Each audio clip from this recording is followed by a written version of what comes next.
समर्थन नगरेको होइन, केही हुन्छ भन्ने विश्वासले समर्थन गर्दा गर्दै आज यस्तो अवस्था आयो।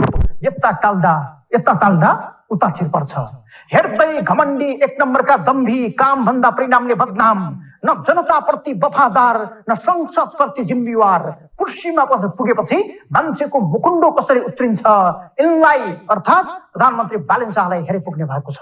प्रचण्ड भन्दा पत्तुर, होली भन्दा अहंकारी र देउबा भन्दा दोग्ला प्रधानमन्त्री यिनै भन्दैछन्। राष्ट्रपालाई 2 त्यही दिएपछि देशले के पायो थाहा छ? बालेनले प्रधानमन्त्री पाए, राष्ट्रपालले सरकार पायो, रविले जघन्य अपराधका मुद्दाबाट उन्मुक्ति पाए, भ्रष्टाचार गरेका र अपराधमा मुद्दा चलेका सांसदले निलम्बन नहुने कानून पाए, काकतालीमा सांसद बनेकाहरूले 4 महिनामै गाडी चढ्ने हैसियत पाए, पुरानै दलका कारिन्दाहरूले फेरि पनि राजनैतिक नियुक्ति पाए। तर जनताले के पाए? केरा। त्यो पनि अत्याधिक महँगी बढेपछि किनेर खान सक्ने अवस्था समेत हराउँछ।